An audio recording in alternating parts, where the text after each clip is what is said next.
Ivoiriennes, Ivoiriens, je vous salue dans le quadrilatère sacré de l'Éburné. Je vous salue dans les diasporas. Africaines, Africains, soyez les bienvenus à ce programme. Il est consacré et dédié à la trentaine de victimes de la barbarie de M. Alassane Dramane Ouattara. Trentaine de personnes assassinées parce qu'elles revendiquaient le respect de la souveraineté populaire à l'occasion de la énième mascarade organisée par Alassane Dramane Ouattara pour confisquer, capturer le pouvoir d'État en Côte d'Ivoire. Cette émission est aussi dédiée aux plus de 1000 prisonniers politiques constitués par le criminel corrompu satrape voyou, le néocolonisé Ouattara Dramane en Côte d'Ivoire, uniquement pour confisquer le pouvoir d'État et continuer à brader la Côte d'Ivoire aux entreprises néocolonialistes françaises, occidentales et moyen-orientales avec lesquelles il est en rétrocommission. Uniquement pour continuer à piller l'argent public ivoirien, dont lui, Ouattara Dramane, se sert au bas mot de 350 milliards de francs CFA de budget de souveraineté chaque année depuis bientôt 20 ans. Cette émission a pour but de faire connaître et de justifier, si besoin était encore, la position qui a été adoptée par les deux véritables partis de l'opposition ivoirienne, à savoir Génération et Peuple solidaire, dirigé par l'ancien Premier ministre, ancien président de l'Assemblée nationale de Côte d'Ivoire, son Excellence Guillaume Kibafori Soro, et le Parti des peuples africains de Côte d'Ivoire, dirigé par l'ancien président de la République de Côte d'Ivoire, son Excellence, M.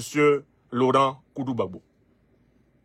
Il s'agit de faire connaître la position qu'ils ont prise. Et il s'agit aussi de la faire comprendre. Pas seulement au peuple ivoirien, mais à tous les peuples africains, afin que, unis et solidaires, nous accompagnions le peuple ivoirien vers le dessouchage de l'un des plus grands ennemis de l'Afrique contemporaine et de l'un des plus grands ennemis de l'Afrique de tous les temps, le satrape néocolonisé france-africain Alassane Dramane Ouattara. Ceci permet aussi de clarifier le jeu politique ivoirien pour les Ivoiriens. Ceci permet aussi de clarifier le jeu politique ivoirien pour les Africains et de tirer des enseignements sur les conditions d'une lutte véritable de libération du continent africain de l'emprise des valets du néocolonialisme français et de l'impérialisme occidental et moyen-oriental. Alors, comment allons-nous procéder dans cette émission? Nous allons commencer par donner la parole aux deux formations politiques qui viennent de donner instruction à leurs militants et d'appeler le peuple de Côte d'Ivoire à ne point participer à la mascarade électorale annoncée par les soi-disant élections législatives, programmées par le régime d'Alassane Dramane Ouattara. Je commence par vous donner à entendre la position qui a été publiée en premier, celle de notre mouvement ivoirien, Génération et Peuple solidaire, et qui a été lue sur la chaîne TV GKS TV. Décision prise lors de la réunion restreinte du samedi 1er novembre, 2025, sous la présidence de son Excellence Guillaume Kibafori Soro.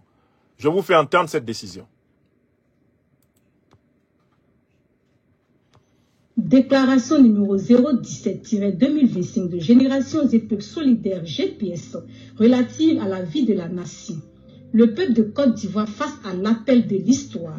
Le cadre restreint de Génération et Peuple solidaire GPS a tenu sa réunion hebdomadaire le samedi 1er novembre 2025.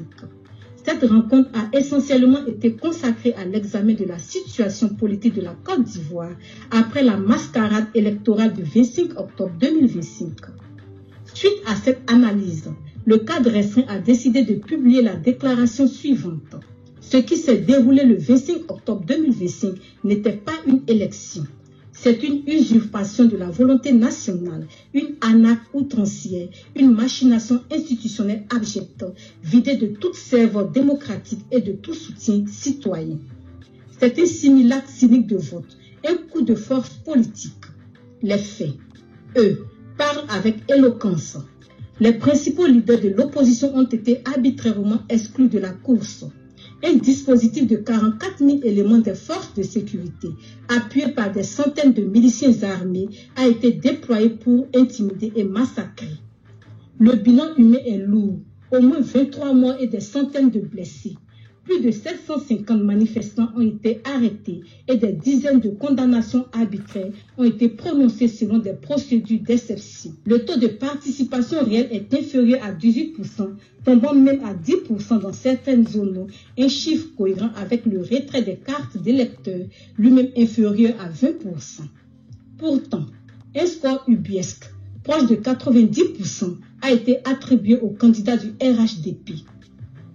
Une élection sans concurrence, sous pression sécuritaire et désertée par les citoyens, est une non-élection. C'est un hold-up perpétré contre la souveraineté populaire. Le peuple n'est pas sorti pour voter. Il s'est vigoureusement abstenu.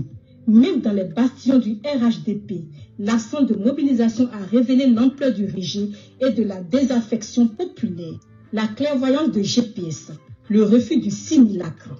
GPS l'avait annoncé dès le départ. On ne bâtit pas une nation sur l'exclusion, la contrainte et la peur. Par lucidité historique et par souci de cohérence principielle, GPS a refusé de cautionner un processus électoral vicié dès sa conception. GPS a refusé de se soumettre au diktat d'institutions originellement illégitimes et illégales. Ce refus n'était pas seulement politique, il était moral et stratégique. L'histoire donne raison aujourd'hui à la ligne de la vertu incarnée par GPS. De l'inégalité n'a pu naître que l'injustice, la violence et, partant, le déshonneur du régime. Le plébiscite attendu s'est mué en désaveu retentissant et en boycott massif du peuple. Fragilisation du pouvoir et danger pour la nation. Le régime en place fait aujourd'hui face à une légitimité contestée. M. Alassane Ouattara, contrairement à ce qu'il pense, s'est affaibli et a affaibli la Côte d'Ivoire, la rangeant parmi le lot roni des républiques bananières dirigées par un autocrate sanguinaire dont la seule ambition est de demeurer au pouvoir à vie. Le monde entier a constaté cette imposture. Ce projet de 4e mandat n'apportera ni stabilité ni légitimité. Il ne fait qu'institutionnaliser la division et consacrer l'instabilité permanente. Car, en plus d'être une faute démocratique, ce processus est un facteur de déstabilisation et de destruction. Dans sa course forcée et aveugle vers un 4e mandat, M. Ouattara n'a pas seulement piétiné l'état de droit, il a ravivé les démons identitaires, religieux et intercommunautaires, compromettant l'unité nationale et rouvrant des plaies que l'on croyait cicatrisées.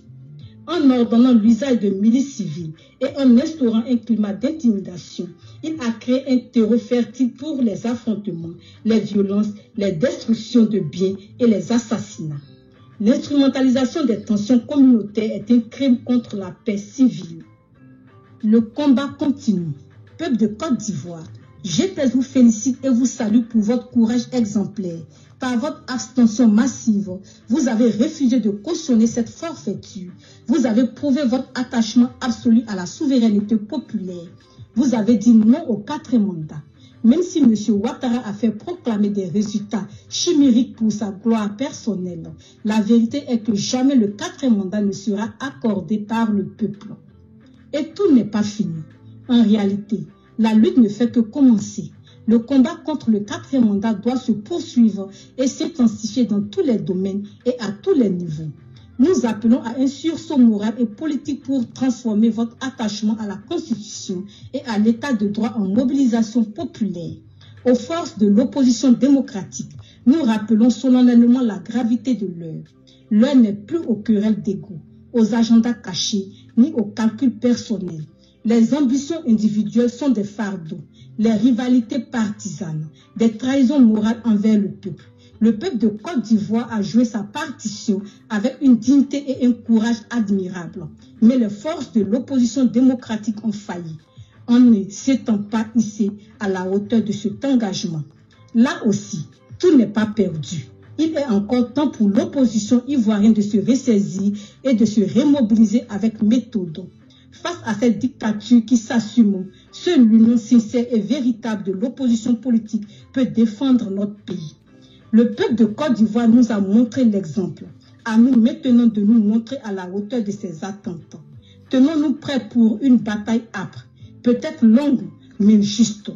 Nous gagnerons ce combat. Notez-le. L'histoire nous enseigne qu'aucun dictateur n'a jamais gagné définitivement son combat contre le peuple. Le peuple finit toujours par vaincre. GPS reste mobilisé et fidèle aux aspirations démocratiques et légitimes d'un avenir de liberté, de stabilité et de dignité. Nous sommes convaincus qu'aucune confiscation du pouvoir n'est éternelle et que la vérité comme la souveraineté populaire finissent toujours par triompher. Fait à Abidjan le 3 novembre 2025, le cadre restreint de Générations et Peuples. Déclaration numéro 010. Voilà. Là, vous avez le premier texte qui a été publié par notre mouvement ivoirien Génération et Peuples Solidaires le 3 novembre 2025. Maintenant, nous avons le deuxième texte. C'est celui du Parti des peuples africains de Côte d'Ivoire, du président Laurent Gbagbo. Communiqué final du comité central ordinaire du jeudi 6 novembre 2025, Abidjan le 6 novembre 2025. Sur convocation de son Excellence Laurent Gbagbo, président du Parti des peuples africains de Côte d'Ivoire, et sous sa présidence effective, le comité central s'est réuni en sa 4e session ordinaire de l'année 2025, le jeudi 6 novembre 2025 au cabinet du président du parti, Sisa Kokodi Atoban de 15h à 17h. L'ordre du jour unique de cette session était consacré à l'analyse de la situation politique nationale et à la détermination de la conduite à tenir à la suite de la prétendue élection présidentielle du 25 octobre 2025. Dans son propos liminaire, le président du parti, son Excellence Laurent Gbagbo, a salué l'ensemble des membres du comité central pour leur fidélité et leur engagement constant avant d'exprimer sa reconnaissance à la direction du parti pour sa rigueur et la discipline organisationnelle ayant marqué les récentes mobilisations. Il a, en outre, adressé ses félicitations aux militants du PPACI et au peuple ivoirien pour leur participation massive et déterminée aux manifestations contre le projet de 4e mandat entamé le 11 octobre 2025. Le président a rendu un vibrant hommage aux victimes de la répression, exprimant sa solidarité avec les blessés, son soutien moral aux familles, aux prisonniers politiques et ses condoléances attristées aux familles éplorées. Il a rappelé que la lutte pour la démocratie, la liberté et la souveraineté du peuple ivoirien demeure une exigence à la fois éthique, politique et historique. Le comité central, rappelant les résolutions issues de sa 3e session ordinaire du 23 août 2025, a salué la vision stratégique et la constance du président du parti dans son engagement pour la transparence électorale, notamment à travers son interview du 23 octobre 2025 accordée à Afo Média, qui a contribué à repolitiser le débat public et à renforcer la conscience citoyenne face aux dérives autoritaires du régime en place. Cette intervention médiatique a joué un rôle déterminant dans la mobilisation nationale qui a suivi, dévoilant le caractère frauduleux et préfabriqué du processus électoral, véritable braquage institutionnel. Le comité central dénonce avec fermeté la répression brutale qui s'est abattue sur des manifestants pacifiques, causant de nombreuses pertes humaines et matérielles, notamment dans le village de Nayo, désormais symbole du martyre de la résistance populaire. La direction exécutive a présenté un bilan circonstancié des manifestations et de leurs conséquences politiques, sociales et humanitaires. Le comité central a salué l'initiative du président du parti qui a dépêché des délégations auprès des familles endeuillées, traduisant la solidarité active du PPACI envers toutes les victimes de la répression. Dans le même esprit, le comité central exprime son soutien total et indéfectible aux prisonniers politiques, injustement incarcérés pour leur engagement en faveur de la démocratie et de la souveraineté nationale. Il condamne la détention arbitraire et illégale de ses compatriotes et exige du pouvoir en place leur libération immédiate, totale, sans condition. Le comité central dénonce particulièrement les motifs d'arrestation du vice-président du parti, M. Damana Diapikas, qu'il juge injuste, politiquement motivé et contraire à l'état de droit. Le parti a commis des avocats pour sa défense. Le comité central exige sa libération immédiate et sans condition. Le parti se tient à ses côtés et l'assure de sa solidarité indéfectible. Un débat approfondi a ensuite été conduit par le président du parti, permettant aux membres du comité central d'examiner les implications politiques et institutionnelles du scrutin controversé du 25 octobre 2025. À l'issue de ces échanges, le comité central a conclu à l'absence totale d'élections démocratiques à cette date, en raison d'un processus marqué par la fraude, l'exclusion et la confiscation du suffrage populaire. Ce constat s'inscrit dans la continuité des analyses précédentes du PPACI, qui dénonce la captation autoritaire du pouvoir d'État par une minorité politique soutenue par un appareil institutionnel inféodé au mépris des principes de pluralisme, de justice et de transparence. Au regard de cette situation, le comité central a décidé en toute responsabilité, premier tiré, de ne point reconnaître les résultats de l'élection présidentielle. Deuxième tiré, de ne pas participer aux prochaines élections législatives, au moins pour deux raisons. Première raison, les conditions d'élection crédibles ne sont pas réunies. Deuxième raison, l'environnement socio-politique délétère ne s'y prête pas. Entre parenthèses, répression, persécution, harcèlement judiciaire. Parenthèse fermée. En outre, le comité central estime que la répétition des pratiques de manipulation électorale, la partialité et persistance des institutions de contrôle et la répression continue de l'opposition constituent les signes avant-coureurs d'un nouveau braquage électoral en préparation. En conclusion, le PPACI réaffirme sa détermination à poursuivre la lutte pacifique, démocratique et patriotique pour la restauration de la souveraineté populaire, la réhabilitation de l'état de droit et la refondation du contrat social ivoirien sur les principes de justice, de vérité, de liberté et de dignité nationale. Faite à Abidjan le 6 novembre 2025, le comité central. Voilà le deuxième texte à partir duquel nous pouvons maintenant procéder à une analyse politique. Vous observerez que Génération et Peuple solidaire du président Guillaume Soro et le PPACI du président Laurent Gbagbo sont d'accord sur un premier point. Le 25 octobre 2025, il n'y a pas eu élection présidentielle en Côte d'Ivoire. Ce qu'il y a eu, c'est un braquage électoral. Il n'y a pas eu élection présidentielle en Côte d'Ivoire le 25 octobre parce que les listes électorales ivoiriennes n'ont pas été consensuellement révisées. Il n'y a pas eu élection en Côte d'Ivoire le 25 octobre parce que la commission électorale ivoirienne n'est pas indépendante. Monsieur Koulibaly Kuibière et sa bande de voleurs sont des esclaves de Ouattara. Et il n'y a pas eu élection présidentielle le 25 octobre 2025 en Côte d'Ivoire parce que la Côte d'Ivoire n'a pas une justice constitutionnelle impartiale et exemplaire. Les juges constitutionnels sont les esclaves d'Alassane Dramane Ouattara. De la présidente stipendiée du Conseil constitutionnel à tous les autres magistrats ébouriffés, accroupis et invertébrés. Quatrièmement, il n'y a pas eu élection présidentielle en Côte d'Ivoire parce que tout ceci a été organisé à partir d'une exclusion préalable de tous les candidats qui étaient en capacité de battre Alassane Dramane Ouattara, à savoir les présidents Laurent Gbagbo, Guillaume Kibafori Soro et Tidiane Thiam. Cinquièmement, il n'y a pas eu élection présidentielle le 25 octobre en Côte d'Ivoire parce que l'un des candidats, celui d'ailleurs qui est illégal, illégitime, car violant la Constitution et s'octroyant un quatrième mandat inconstitutionnel, a fait usage de la force armée, mobilisant plus de 44 000 troupes pour brutaliser le peuple ivoirien.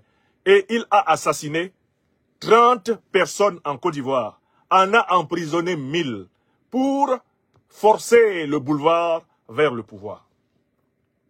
Voilà les 5 raisons sur lesquelles Générations et Peuples solidaires de Côte d'Ivoire et le PPACI, le Parti des peuples africains de Côte d'Ivoire, sont d'accord. Il n'y a pas eu élection. Le deuxième point qui caractérise la démarche des deux formations politiques, c'est le constat que la convocation des élections législatives se fait sans la modification des conditions qui ont conduit à la mascarade du 25 octobre.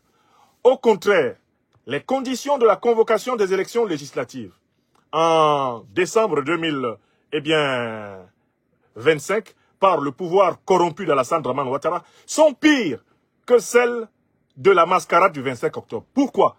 Parce que, en plus des prisonniers politiques qui étaient constitués avant, 1000 autres ont été déversés dans les prisons, dont le vice-président du PPACI, le camarade Damana Diapikas.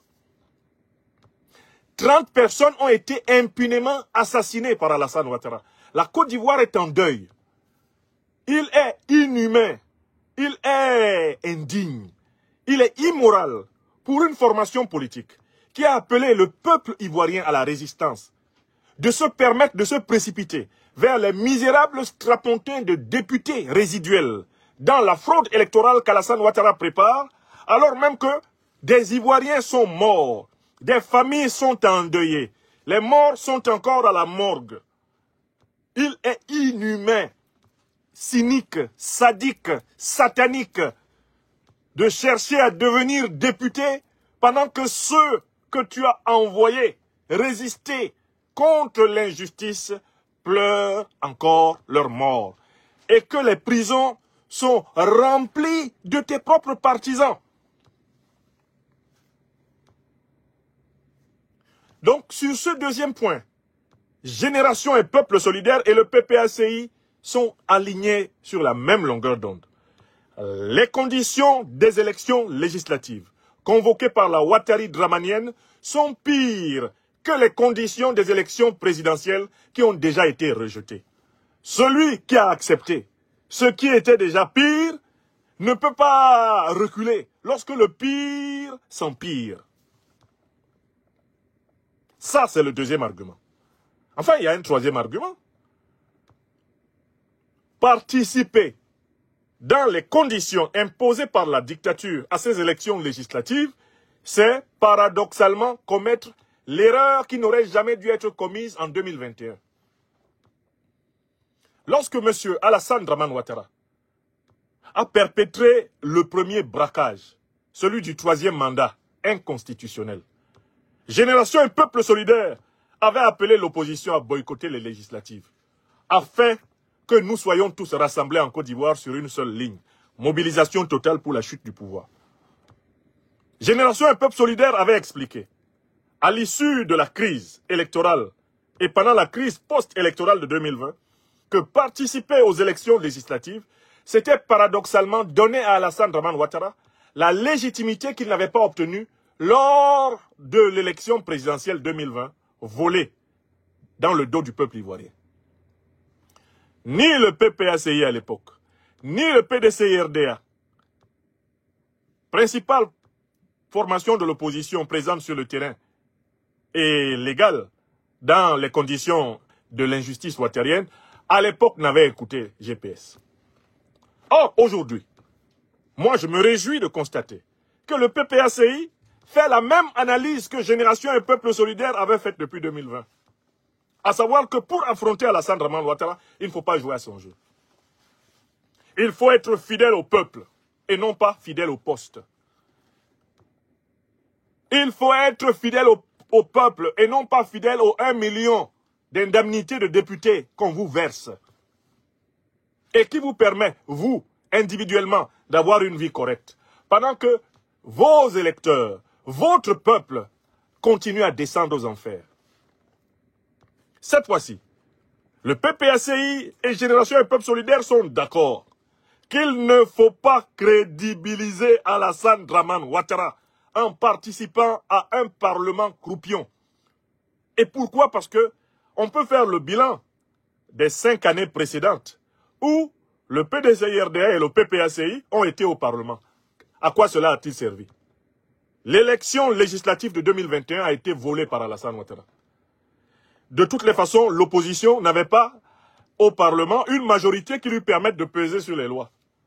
Et tout le temps, elle a assisté impuissante dans un Parlement contrôlé par la fraude électorale de Ouattara, a priori. Elle a assisté impuissante au déroulement du rouleau compresseur du satrape. Les députés PDCI et PPACI qui étaient au Parlement n'ont servi strictement à rien. La seule chose qu'ils ont gagnée en 5 ans, c'est de l'argent, des indemnités pour eux. Et éventuellement, la quote-part qui reverse à leur parti en fonction des pratiques de chacun des partis. Donc, il faut saluer ici le courage qui caractérise les deux formations politiques qui ont tiré toutes les conséquences de la nécessaire construction d'un rapport de force crédible face à Ouattara. Ces deux formations politiques, à savoir donc Génération et Peuple Solidaire qui n'a pas changé, nous, aux côtés du président Guillaume Kibafori Soro, nous n'avons jamais, depuis 2020, appelé Alassane Ouattara président de la République. Je dis bien, jamais. Parce que nous ne reconnaissons pas le troisième mandat. Et nous ne reconnaissons pas le quatrième. Nous ne les reconnaîtrons jamais. Alassane Dramane Ouattara est le président du RHDP, il n'est pas le président de la République. Nous le considérons comme un usurpateur. Il est au palais présidentiel uniquement par la force. Et c'est la force du peuple qui va l'en déloger. Il n'y a rien d'autre face à Ouattara. Ça, c'est notre position depuis 2020. Et à partir du moment où vous participez aux élections législatives organisées par un président illégitime, vous le légitimez. C'est malheureusement le choix que vient de refaire le PDCI. Et par ce choix fait par le PDCI, il indique qu'il n'a pas rompu avec son appartenance à la bourgeoisie qui exploite la Côte d'Ivoire. Ce choix fait par le PDCI-RDA indique qu'il est encore soumis aux diktats des néocolonialistes français qui sont les maîtres et les alliés de Ouattara et qui ont félicité Ouattara.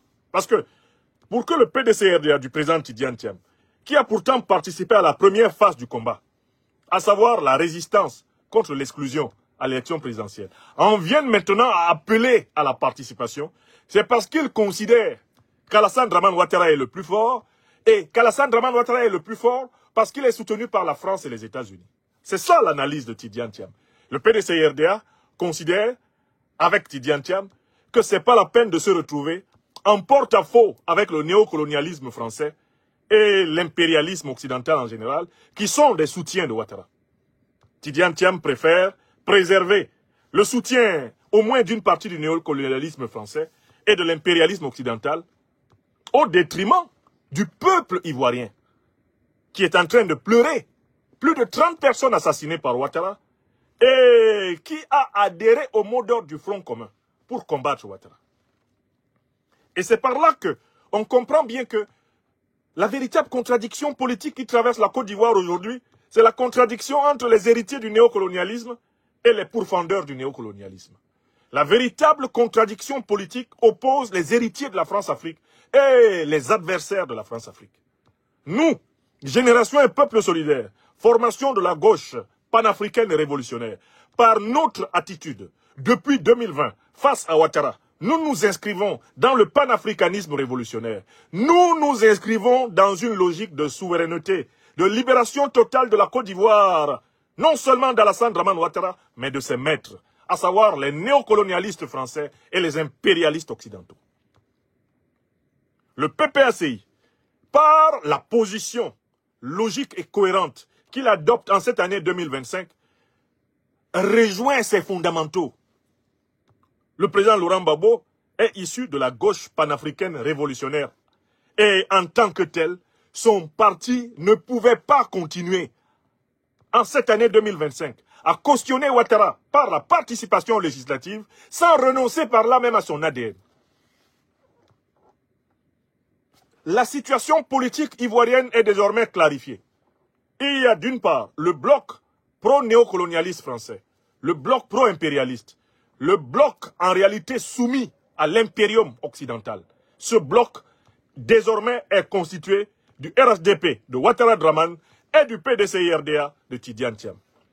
Ce sont d'une manière ou d'une autre les valets de Paris et de Washington. Ils sont en face. Et puis de l'autre côté, il y a les défenseurs de la souveraineté populaire africaine ivoirienne. Ce sont les présidents Laurent Koudou-Gbagbo et Guillaume Kibafori Soro. Dans ces conditions, la bataille est claire. Le jeu se clarifie. On sait qui est avec qui et qui fait quoi. Et l'une des raisons pour lesquelles on n'a pas réussi encore à renverser Alassane Dramane Ouattara venait de ce cafouillage à l'intérieur de l'opposition. L'opposition n'était pas clair. Parce qu'à l'intérieur de ce front commun, il y a des gens qui continuent à caresser, à lécher les bottes de Paris. À caresser, à lécher les bottes de Washington.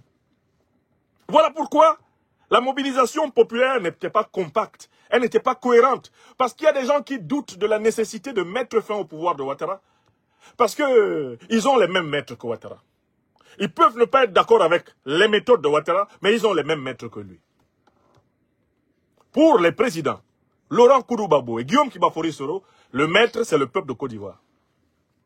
Et la dynamique, elle est celle de la libération africaine, en bonne entente avec la grande révolution de l'Alliance des États du Sahel. Donc, à quelque chose, ivoirienne, ivoirien, malheur est bon. À quelque chose, malheur est bon. Parce que le positionnement du PDC-RDA à l'occasion de ces législatives clarifie la situation dans l'opposition. C'est aussi une bonne leçon pour ceux de nos camarades du PPACI qui, pendant très longtemps, ont boudé la ligne radicale de résistance que nous avons choisie face à Ouattara, parce que nous, on connaît Ouattara. On était avec lui, on le connaît. Le président Gbagbo même connaît Ouattara. Il fait partie de ceux qui connaissent Ouattara comme leur propre poche. Vous-même, vous savez que tant que ce monsieur est confronté à une opposition divisée, il sait que la population aussi n'est pas suffisamment et clairement mobilisée. Parce que même la population doute que des gens qui font allégeance à Paris, à Londres, à Washington, viennent participer à la révolution. Même la population s'assoit comme ça et regarde en disant est-ce que ça là c'est la vraie révolution?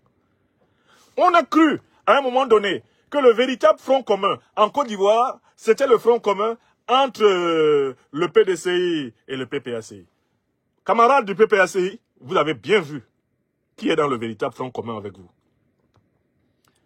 Beaucoup se sont amusés à bouder Génération et Peuple Solidaire, à se comporter envers nous comme si on était des pestiférés. D'ailleurs, je n'ai pas oublié que le président du PDCI, Tidiane Thiam, quand il croyait que Alassane Ouattara le laisserait être candidat à l'élection présidentielle, avait traité notre leader de serpent dans le pantalon. Je n'ai pas oublié ça. Il avait dit ça, ce qui lui a valu une grosse période d'inimitié avec nous. Mais actuellement, ceux du PPACI qui croyaient être en alliance avec le PDCI, dans une alliance sûre, et qui, pour certains même, boudaient GPS, ils ont l'occasion de savoir qui veut lutter contre Ouattara. C'est une belle leçon pour tout le monde. Génération et Peuple Solidaire a été fondée en juillet 2019 par le président Guillaume Kibafori Soro. Moi, je suis un sachant de la naissance de notre mouvement. À partir du comité politique qui a été créé le 15 février 2019, une semaine après la démission, le 8 février 2019, du président Guillaume Soro de son poste de président de l'Assemblée nationale. Je vais vous lever un petit pan de ce que nous nous sommes dit. Quand, avec le président Guillaume Soro, nous créions le mouvement Génération et Peuple Solidaire, nous nous sommes jurés de rendre au peuple de Côte d'Ivoire sa souveraineté. Ça, c'est le plus grand serment que nous avons pris. En tirant leçon des erreurs commises dans le passé. Et notamment de la naïveté avec laquelle Alassane Ouattara nous fit croire qu'il incarnait la démocratisation, la technocratisation, la bureaucratisation, la modernisation de la politique ivoirienne. Chat échaudé craint de l'eau. GPS a été créé pour rendre au peuple ivoirien sa souveraineté.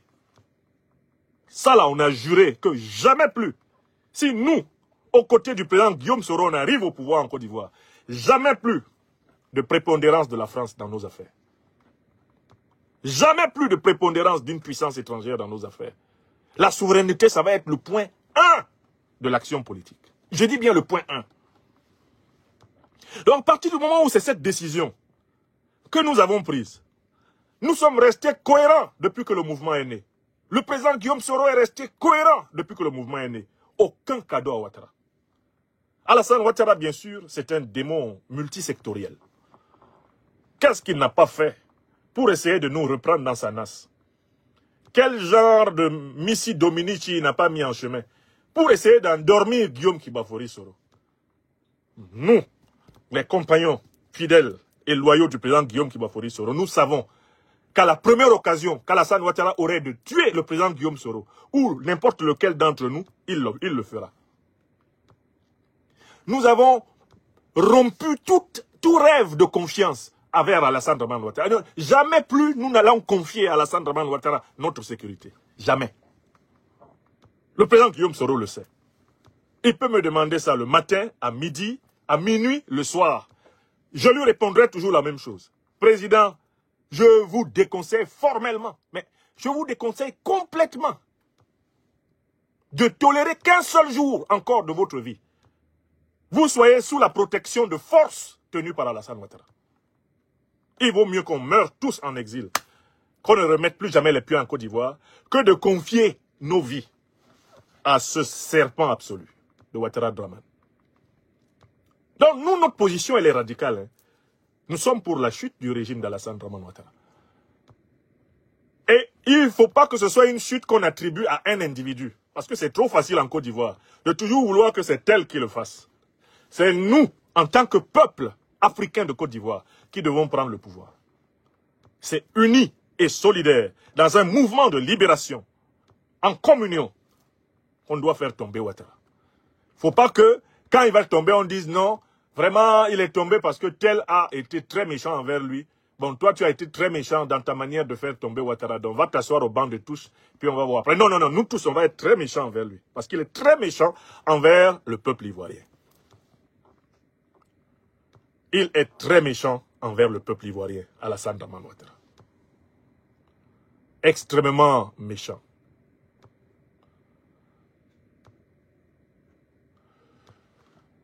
Je bloque au passage un sacripant qui était perdu sur ma page. Alors, très bien. Donc, là, on arrive maintenant à une situation politique très claire. Il y a ceux qui veulent coopérer avec Alassane Dramane Ouattara et ceux qui veulent lutter contre lui. Voilà. C'est ça l'avantage de la prise de position, eh bien, collective de GPS et du PPACI. L'avantage de cette prise de position, c'est qu'elle appelle le peuple ivoirien, tout le peuple ivoirien à être acteur de sa propre libération. Ni GPS, ni le PPACI ne présentent Guillaume Kibafori Soro ou Laurent Gbagbo comme étant des messies, des sauveurs. Les deux formations politiques qui sont issues de la tradition de la gauche savent que c'est la mobilisation réussie du peuple ivoirien qui mettra fin au pouvoir illégal, illégitime, criminel, corrompu d'Alassane Dramane Ouattara. Et ça, je peux vous dire que c'est un gain politique énorme. Nous avons seulement perdu 5 ans.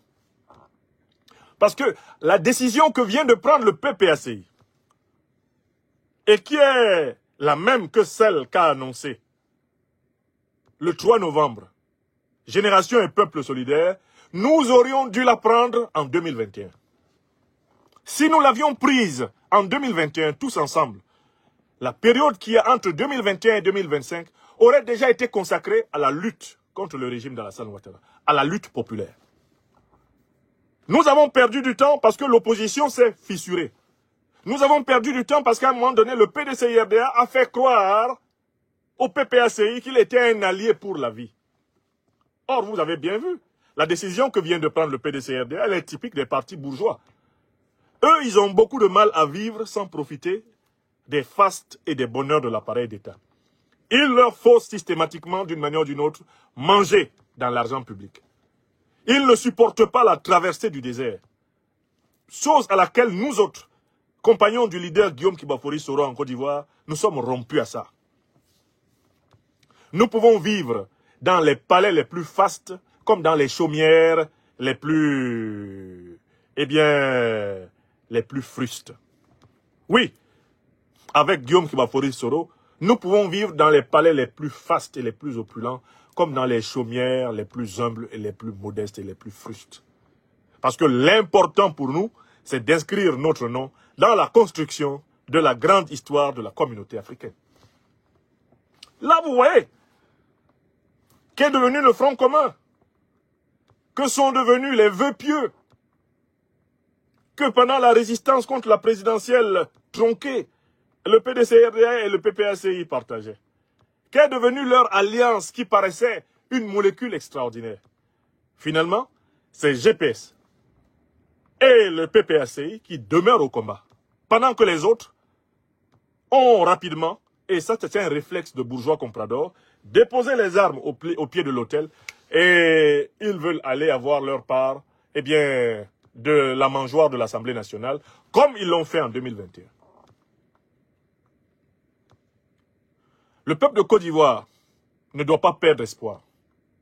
La clarification du jeu politique ivoirien va bénéficier à un rassemblement plus ferme, un rassemblement plus puissant, un rassemblement plus actif du peuple. Quand le peuple se rend compte que ses dirigeants parlent tous le même langage, quand le peuple se rend compte que ceux qui le dirigent ne sont pas ambigus, le peuple est prêt à consentir des sacrifices. Je veux conclure mon analyse de cette histoire en tirant une leçon et un parallèle pour d'autres pays africains dans des situations comparables. Je pense notamment à mon pays natal, le Cameroun. Voyez-vous, Biya vient de braquer, à la manière de Ouattara, le peuple camerounais.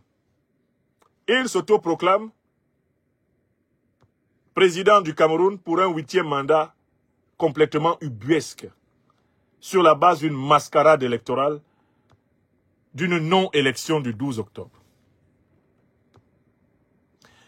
Plusieurs candidats ont été au préalable exclus même du processus électoral. Et le Cameroun, au moment où je vous parle, n'a toujours pas de liste électorale fiable. Il n'a toujours pas de commission électorale fiable. Il n'a toujours pas de conseil constitutionnel digne de ce nom. Il n'a toujours pas rendu justice aux victimes des violences électorales. Des dizaines de personnes ont été assassinées par le criminel Biya Paul dans toutes les rues du Cameroun ces dernières semaines. Et vous allez voir la pseudo-opposition, la petite bourgeoisie comprador politique camerounaise se précipiter pour s'inscrire aux élections législatives annoncées par le tyran. Quel sens y a-t-il à participer à des législatives dans des conditions pires que les élections présidentielles? Quel sens y a-t-il à dire qu'on se bat pour un peuple, qu'on appelle ce peuple à suivre des mots d'ordre, mais qu'on est incapable, par solidarité avec ce peuple, de se retenir face à l'appétit du pouvoir? Ce qui se passe en Côte d'Ivoire éclaire ce qui se passe au Cameroun et vice-versa. Nous devons nous débarrasser en réalité de toute une génération de dirigeants politiques corrompus, mais aussi d'opposants corrompus. Ce qui se passe en Côte d'Ivoire, c'est que la lutte contre Alassane Dramane Ouattara peine à aboutir à son terme en raison de la corruption de l'opposition. Les 4 leaders d'opposition qui ont participé le 25 octobre à la mascarade avec Ouattara sont coupables du retard de la lutte ivoirienne. S'ils avaient rejoint la masse populaire, le discrédit d'Alassane Dramane Ouattara serait encore plus massif. Pareillement au Cameroun, les 11 gugus qui ont accompagné Biya Paul dans sa mascarade du 12 octobre ont en réalité marqué des buts contre le peuple. Car ils ont aidé Biya à donner l'illusion d'une campagne, d'une compétition, d'une concurrence électorale. Ils l'ont aidé à voler, eh bien, de la manière la plus flagrante, le pouvoir. Il est donc temps de savoir que la refondation politique en Côte d'Ivoire, au Cameroun, dans toute cette Afrique issue de la France-Afrique, elle ne se fera pas uniquement par le changement de ceux qui sont au pouvoir, elle se fera même par un changement d'opposition. Il faut renverser les faux pouvoirs france-africains et les fausses oppositions france-africaines. Écrivez ça. Tilana Yomi, Tilana. La révolution, ce n'est pas simplement de renverser les pouvoirs issus du néocolonialisme français en Afrique, mais de renverser dans le même mouvement les oppositions issues du néocolonialisme français en Afrique. Parce que tant qu'on n'a pas mis fin à ces oppositions, on risque d'avoir une reproduction de pouvoir france-africain dans les palais africains. La lutte révolutionnaire en Côte d'Ivoire comme au Cameroun, ce n'est pas seulement une lutte pour mettre fin au pouvoir france-africain des despotes, Ouattara et Biya. Non, c'est aussi une lutte pour mettre fin aux fausses oppositions qui vivent en bonne intelligence avec ces despotes contre les peuples. Voilà pourquoi la décision commune du PPACI et de GPS de refuser de participer, de boycotter les élections législatives est une clarification idéologique qu'il faut considérer au contraire comme un événement positif pour le peuple ivoirien. Enfin, les choses se clarifient. Ceux qui veulent faire plaisir, eh bien, à ceux qui ont félicité le criminel, eh bien, de Ouattara Draman, et ceux qui sont déterminés à leur résister. Ça fait deux mondes. Il y a d'un côté le monde des soumis au néocolonialisme, le monde, eh bien, de ceux qui veulent absolument rester dans le paradigme de la mangeoire néocoloniale de la République bananière, et ceux qui ont décidé de mettre fin à la dictature, de mettre fin au néocolonialisme, à l'impérialisme, et de rendre au peuple, et avec le peuple, toute sa souveraineté.